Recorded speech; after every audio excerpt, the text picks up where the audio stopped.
My life. My life. One life. One life. My life. My life. One life. One life. My life. My life. The speaker said how great it is to dream a dream in a position of youth by the starry stream, but how great it is to fight life through and get to the end and find the dream is true. How many of you realize and recognize by a show of hands that we have one life to live? Yes, indeed. Every hand should go up. Of all the billions of people on the face of this earth, there's one thing that we all have in common. We have one time here on this earth. And because of that fact, we need to maximize that opportunity. We need to take full advantage of that opportunity. We need to embrace that opportunity.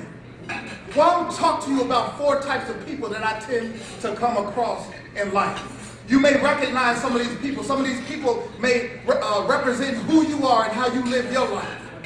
The first person that I want to share with and talk to you about is the person that we call the player. The player is the individual that's in the game. They're on the court.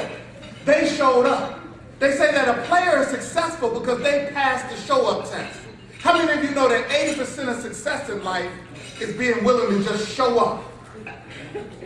They say 90% of success in life is being willing to show up and show up on time. Anybody have a problem with that? They say 95% of success is being willing to show up on time, and have a plan.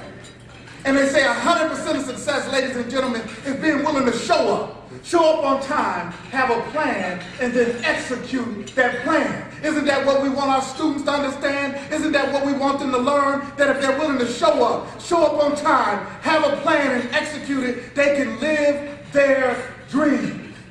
We should all want to be players in this game we call life. The second person that we tend to come in contact with is the person that I call the spectator. That's what you all are doing right now. But I have love for a spectator because a spectator has dreams. A spectator has goals. A spectator has aspirations. How many of you in this room has a mentor? Does anybody in this room have a mentor? See, one of the things that I talk to you and as well as adults is I say you're never too old to have a mentor.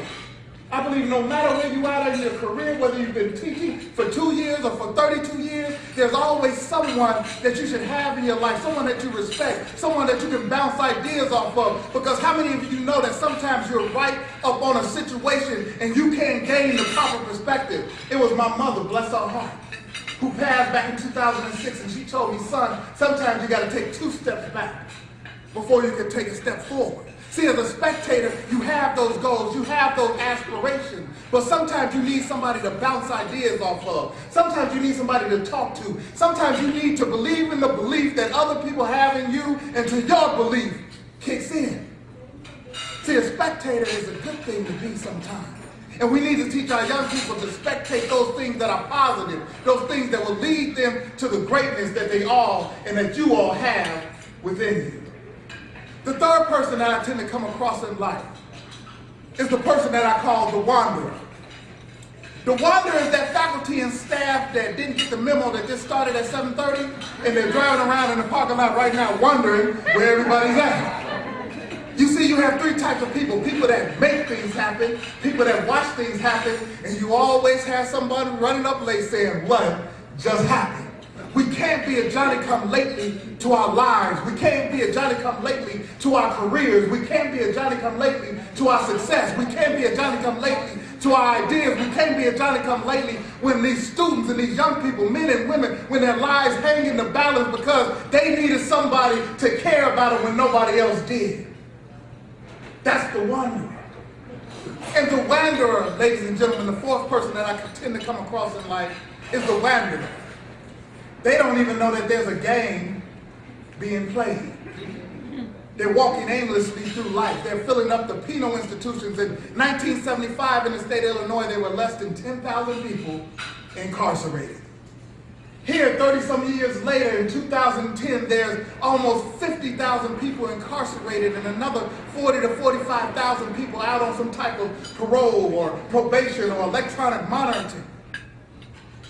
We have to be the players and the spectators to motivate and inspire the wanderers and the wanderers and let them know that they too have a place in this game we call life.